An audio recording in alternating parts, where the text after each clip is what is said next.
اور دشمنوں کو للکارا۔ دشمنوں کا سردار مرحب جو جنگ میں بہت ماہر اور طاقتور تھا، حضرت علی کرم اللہ تعالیٰ وجہ سے مقابلے کے لیے میدان میں آیا۔ حضرت علی کرم اللہ تعالیٰ وجہ نے جھپٹ کر ایک ہی وار میں اس کا سردار کا کام تمام کر دیا۔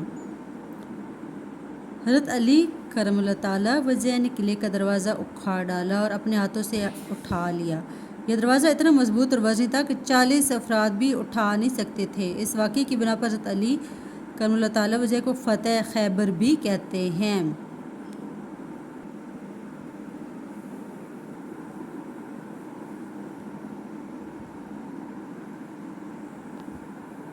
سبق نمبر 8 خاص الفاظ: روپ دھارنا، حالات، طے کرنا، ممکن ہونا، منزل، مصنوعی، خالی خالی، خلا کی باتیں۔ میں دھوبی ہوں، میں لوگوں کے کپڑے دھوتا ہوں، مجھے بہت مشکل ہوتی ہے جب میں بھول جاتا ہوں کہ کون سا کپڑا کس کا تھا۔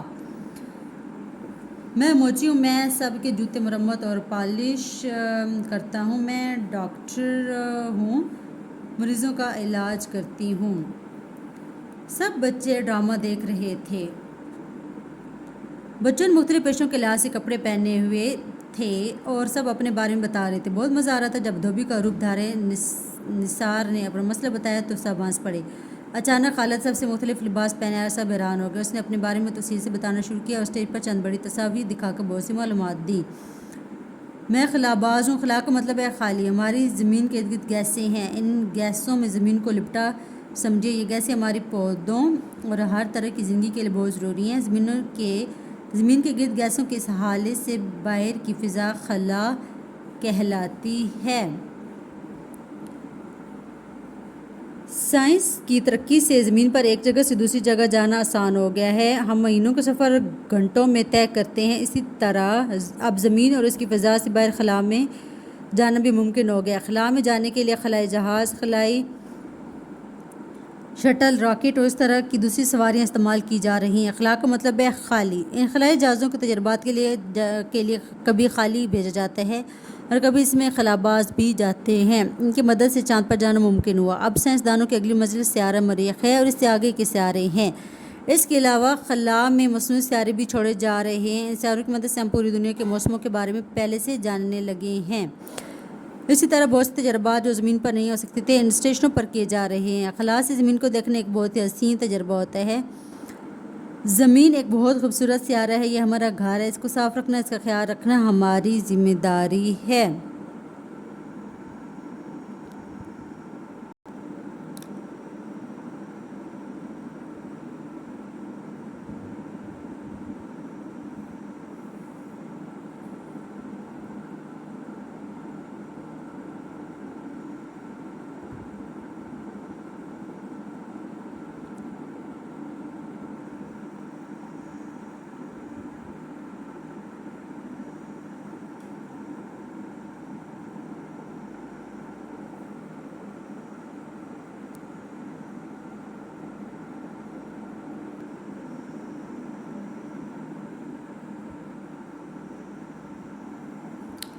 سبق نمبر 9 کے خاص الفاظ کیا ہیں؟ خاص الفاظ: یوم عرض، اظہار، ارد گرد عزیز، پرامن ضمانت، بہتر ماحول، بہتر زندگی، مجھے صاف رکھو زمین۔ یوم عرض پہ کہہ رہے مجھ پر لڑائی جھگڑا نہ کرو۔ آج یوم عرض منایا جا رہا تھا۔ طلبہ مختلف سرگرمیاں اسکول اور اسکول سے باہر کر رہے تھے۔ انہی سرگرمیوں میں سے ایک تقریری مقابلہ بھی تھا۔ میں نے اپنی تقریر خود لکھی تھی، تھوڑی بہت مدد امی سے بھی لی تھی۔ میری تقریر کی بہت تعریف ہوئی اور مجھے خوشی ہوئی کہ میں نے اپنے خیالات کا اظہار اچھی طرح کیا۔ میری تقریر پڑھیے۔ آپ پڑھے تھے سبق نمبر 9۔ آئیے دیکھتے ہیں اگلے صفحہ پر کیا تقریر ہے۔ جناب صدر محترم، پرنسپل، معزز اساتذہ کرام اور میرے عزیز ساتھیوں، السلام علیکم۔ آج مجھے جس موضوع پر بات کرنے کا موقع ملا ہے وہ ہے بہتر ماحول، بہتر زندگی۔ ہم سب انسان ایک دوسرے کے لیے کسی نہ کسی طرح بہت ضروری ہیں۔ ساتھ رہنے سے کچھ مسائل اور مشکلات ضرور ہوتی ہیں، لیکن ان کو جتنی جلدی دور کیا جائے وہی بہتر ہوتا ہے۔ ماحول اچھا رکھنے کے لیے ضروری ہے کہ سب ہی اس کا خیال رکھیں۔ ساتھیوں، محلے میں پڑی گندگی ہماری صفائی سے غفلت کو ظاہر کرتی ہے۔ اگر ہم سب صفائی کا خیال رکھیں تو نہ صرف ماحول اچھا رہے گا بلکہ ہم سب کی صحت بھی اچھی رہے گی۔ کسی شاعر نے کیا خوب کہا ہے، صفائی کو رکھو ہمیشہ عزیز، صفائی سے بڑھ کر نہیں ہے کوئی چیز۔ پیارے ساتھیوں، ہم سب یہ بھی جانتے ہیں کہ جس طرح اچھے ماحول کے لیے صفائی ضروری ہے، اسی طرح دلوں کا ایک دوسرے سے صاف ہونا بھی بہت ضروری ہے۔ ایک دوسرے سے مختلف ہونا کوئی بری بات نہیں ہے، ہاں ایک دوسرے کی بات کو نہ سمجھنا اور لڑائی جھگڑا کرنا بری بات ہے۔ آئیے عہد کریں کہ ہم اپنے ماحول کو بہتر رکھنے کے لیے اپنے ارد گرد کی صفائی کا بہت خیال رکھیں گے۔ اسی طرح لڑائی جھگڑے اور مسائل سلجھا کر پرسکون اور پرامن ماحول میں بہتر زندگی گزارنا شروع کریں گے انشاءاللہ۔ جناب والا، یہ دنیا ہمارے لیے اللہ تعالیٰ کی طرف سے ایک عظیم تحفہ ہے۔ اس تحفے کا خیال رکھنا اور اس کا بہترین استعمال ہماری ذمہ داری ہے، تو کیوں نہ ہم آپس میں مل جل کر رہیں اور دنیا کو جنت بنا دیں۔ اس میں موجود نعمتوں کو اچھی طرح استعمال کریں اور خراب ہونے سے بچائیں۔ یہ سچ ہے کہ صفائی نصف ایمان ہے اور بہتر ماحول ہی بہتر زندگی کی ضمانت ہے۔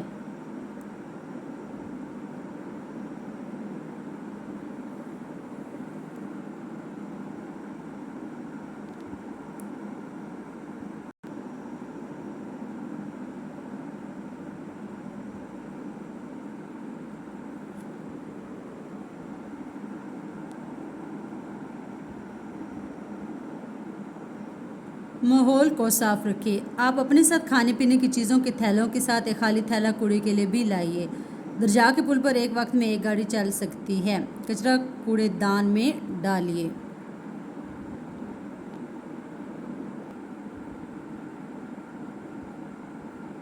سبق نمبر 10، صبح کی آمد۔ خاص الفاظ پہلے ہم پڑھتے ہیں۔ خبر لانا، اجالا، چہچہا، غل مچانا، آمد ٹٹولنا۔ صبح کی آمد، خبر دن کے آنے کی میں لا رہی ہوں۔ اذان پر اذان مرغا دینے لگا ہے۔ خبر دن کے آنے کی میں لا رہی ہوں، اجالا زمانے میں پھیلا رہی ہوں، بہار اپنی مشرق سے دکھلا رہی ہوں،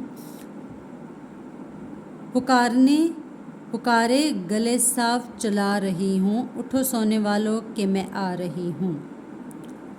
اذان پر اذان مرغا دینے لگا ہے، خوشی سے ہر ایک جانور بولتا ہے، درختوں کے اوپر عجب چہچہا ہے، سہانا ہے وقت اور ٹھنڈی ہوا ہے، اٹھو سونے والوں کہ میں آ رہی ہوں۔ یہ چڑیاں جو پیڑوں پہ ہیں غل مچاتی، ادھر سے ادھر اڑ کے ہیں آتی جاتی، دموں کو ہلاتی پروں کو پھلاتی، میری آمد آمد کے ہیں گیت گاتی، اٹھو سونے والوں کہ میں آ رہی ہوں۔ لو ہوشیار ہو جاؤ اور آنکھ کھولو، نہ لو کروٹیں اور نہ بستر ٹٹولو، خدا کو کرو یاد اور منہ سے بولو، بس اب خیر سے اٹھ کے منہ ہاتھ دھو لو، اٹھو سونے والوں کہ میں آ رہی ہوں۔ اسماعیل میرٹھی۔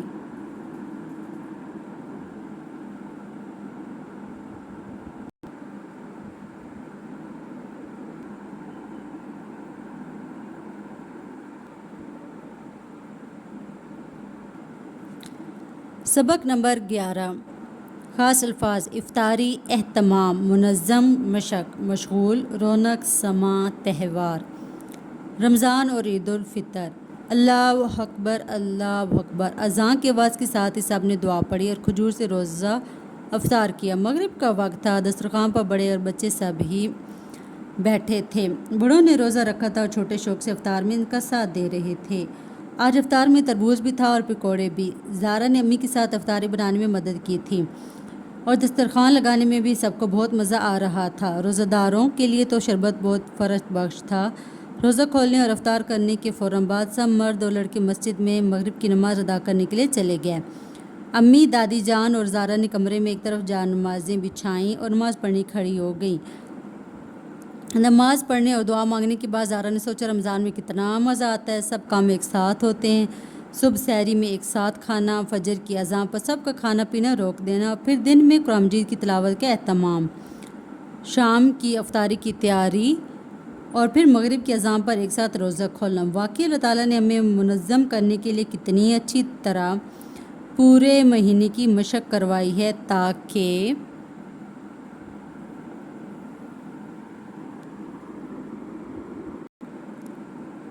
سال کے باقی مہینے بھی ہم وقت کی پابندی کریں اور تعالیٰ کے بتائے ہوئے طریقے سے زندگی گزاریں۔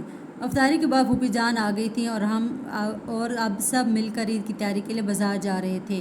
بازار میں بہت رونق تھی، ہر طرف لوگ دکانیں لگائے بیٹھے تھے، چمکدار جوتے، چوڑیاں، رنگ برنگے کپڑے۔ امی نے علی کے لیے ٹوپی اور سفید شلوار کرتا خریدا، زارا نے کئی رنگوں کی فراق اور پاجامہ خریدا جس پر ستارے لگے تھے۔ امی نے اور پھوپھی جان نے اپنے لیے، دادی جان، دادا جان اور ابو کے لیے بھی کپڑے خریدے۔ رات کو دیر سے گھر واپس آئے، ابو اور علی عشاء کی نماز پڑھ کر آ گئے تھے۔ سب نے کھانا کھا کے عید کی چیزیں دیکھی اور خوش ہوئے۔ دادا جان نے بتایا کہ پوری دنیا کے مسلمان اسی طرح روزے رکھ رہے ہیں اور عید کی تیاریوں میں بھی مشغول ہیں۔ رات بھر عبادت بھی ہوتی ہے اور خریداری بھی، اس لیے بازار بھی کھلے رہتے ہیں، ہر طرف ایک رونق اور خوشی کا سماں ہوتا ہے۔ بچوں نے غور سے یہ باتیں سنی اور پوچھا کہ عید کیوں مناتے ہیں۔ اللہ تعالیٰ نے فرمایا کہ عید الفطر انعام کا دن ہے۔ مسلمان پورے رمضان اللہ تعالیٰ کی عبادت میں وقت گزارتے ہیں، روزے رکھتے ہیں اور شوال کی پہلی تاریخ کو ان کے خوشی منانے کا دن ہے جسے عید الفطر کا نام دیا گیا ہے۔ دادا جان نے جواب دیا، رمضان کے دوران میں اور عید کی نماز کے لیے جاتی ہوئی علی نے دادا جان، ابا جان، امی جان سب ہی کو غریبوں کو کچھ نہ کچھ دیتے دیکھا۔ علی نے دادا جان سے پوچھا، غریبوں کو یہ رقم دینی ضروری ہے؟ دادا جان نے جواب دیا، ہاں، اسے فطرانہ کہتے ہیں۔ یہ رقم محبت کے طور پر دی جاتی ہے تاکہ غریب بھی عید کی خوشیوں میں شریک ہو سکیں۔ اسلام امن، سلامتی اور ایک دوسرے سے محبت کا دین ہے۔ جی دادا جان، علی یہ کہہ کے اپنے دوستوں سے اور دادا جان اور ابا جان اپنے دوستوں اور عزیزوں سے عید ملنے لگے۔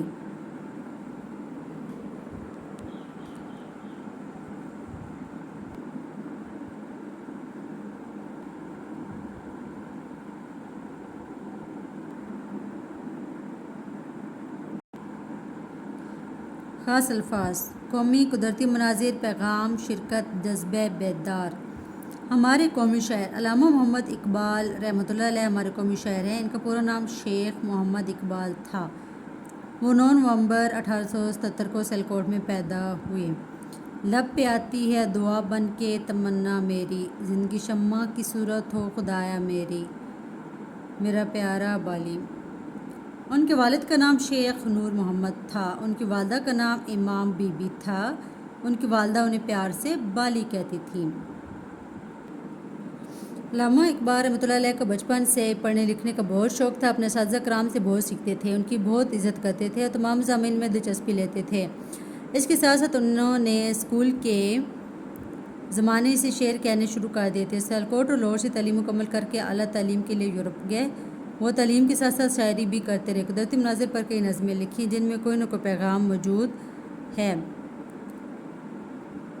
نظم چاند و تارے بھی ان میں سے ایک ہے۔ ہیں لوگ وہی جہاں میں اچھے آتے ہیں جو کام دوسروں کے۔ واہ واہ۔ علامہ اقبال رحمۃ اللہ علیہ نے اردو اور فارسی زبانوں میں شاعری کی ہے۔ انہیں شاعر مشرق کہا جاتا ہے۔ ان کی اردو شاعری کے 4 مجموعے ہیں۔ بچوں کے لیے لکھی ہوئی مشہور نظمیں یہ ہیں: پہاڑ اور گلیری، مکڑا اور مکھی، ہمدردی، بچے کی دعا اور پرندے کی فریاد۔ ایک مرتبہ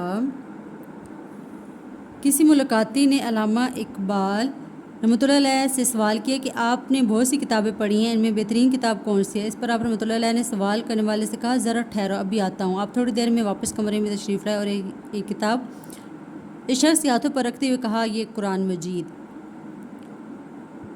علامہ اقبال رحمۃ اللہ علیہ نے قائد اعظم رحمۃ اللہ علیہ کے ساتھ مل کر پاکستان بنانے کی جدوجہد میں عملی طور پر حصہ لیا اور باقاعدگی سے مسلم لیگ کے اجلاسوں میں شرکت کرتے اور انہوں نے اپنی شاعری سے لوگوں کے دلوں میں آزادی کا جذبہ بیدار کیا۔ انہوں نے 21 اپریل 1938 کو وفات پائی۔ ان کا مزار لاہور میں ہے۔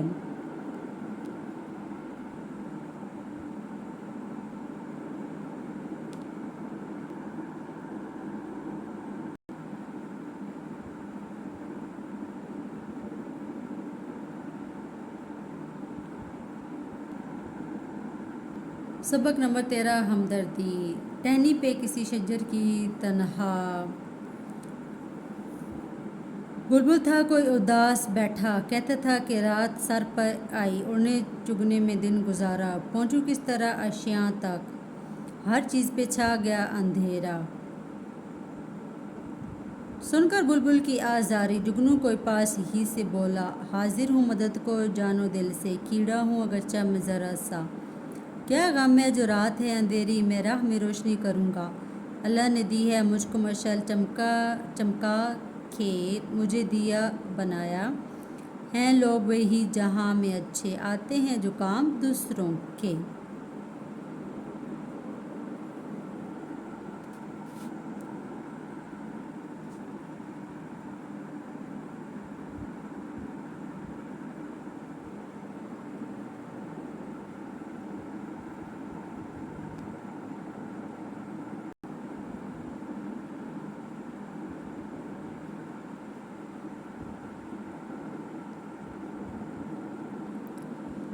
سبق نمبر 14 خاص الفاظ: کنواں، شدت، بےتاب، سلوک، ثواب، نصیحت، جوہروں سے برتاؤ۔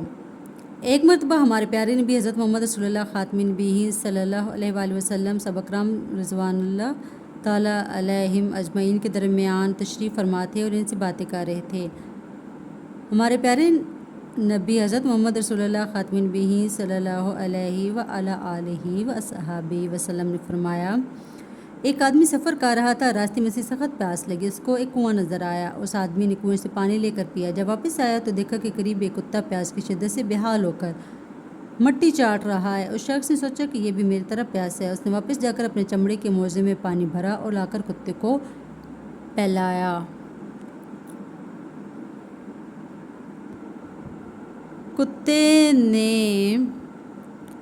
کتے نے پانی پیا اور اپنی پیاس بجھائی، اللہ تعالیٰ کو شکر ادا کیا اور اپنے سفر پر روانہ ہو گیا۔ اللہ تعالیٰ نے اس آدمی کے گناہ معاف کر دیے۔ صحابہ کرام رضوان اللہ تعالیٰ علیہم اجمعین نے سوال کیا، یا رسول اللہ خاتم النبیین صلی اللہ علیہ وآلہ آلہ وصحبہ وسلم، کیا جانوروں کے ساتھ اچھا سلوک کرنے پر بھی ہمیں ثواب ملے گا؟ حضرت محمد رسول اللہ خاتم النبیین صلی اللہ علیہ وآلہ آلہ وصحبہ وسلم فرمایا، ہاں۔ ایک اور موقع پر حضرت محمد رسول اللہ خاتم النبیین صلی اللہ علیہ وآلہ آلہ وصحبہ وسلم نے فرمایا، ایک عورت بلی کو باندھے رکھتی تھی، نہ اسے خود کھلاتی تھی اور نہ کھلا چھوڑتی تھی کہ وہ خود کچھ ڈھونڈ کر کھائے اور اپنی بھوک مٹائے۔ اپنی اس حرکت کی وجہ سے وہ دوزخ میں گئی۔ ایک دفعہ حضرت محمد رسول اللہ خاتم النبیین صلی اللہ علیہ وآلہ آلہ وصحبہ وسلم نے دیکھا کہ ایک اونٹنی بھوکی پیاسی بندھی ہوئی ہے۔ حضرت محمد رسول اللہ خاتم النبیین صلی اللہ علیہ وآلہ آلہ وصحبہ وسلم نے اس کی رسی کھول دی اور اس کو چھوڑ دیا۔ پھر حضرت محمد رسول اللہ خاتم النبیین صلی اللہ علیہ وآلہ وسلم نے لوگوں کو نصیحت کی کہ جانوروں کے ساتھ اچھا سلوک کریں اور اللہ تعالیٰ سے ڈریں۔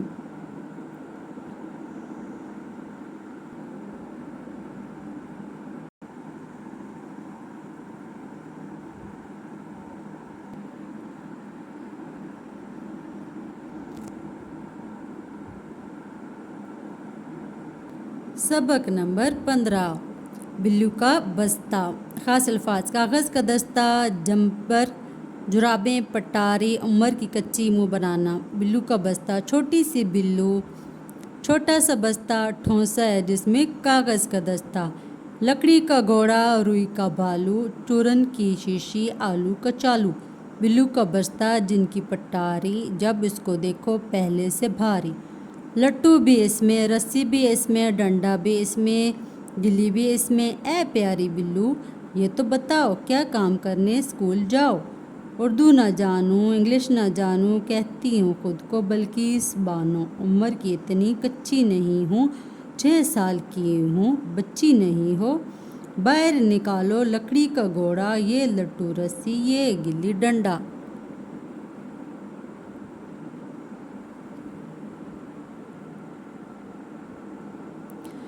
گڑیا کے جوتے، جمپر، جرابیں، بستے میں رکھو اپنی کتابیں، منہ نہ بناؤ اسکول جاؤ، اے پیاری بلو، اے پیاری بلو۔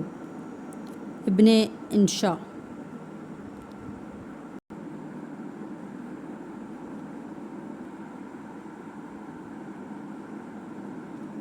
سبق نمبر 16 خاص الفاظ: وطن، پرچم، بلند ترین نظارہ، اناج، قائم، ہمارا وطن۔ یہ سبق ہم پڑھیں گے اگلی ویڈیو میں، تب تک کے لیے اللہ حافظ۔ ملتے ہیں اگلی ویڈیو میں۔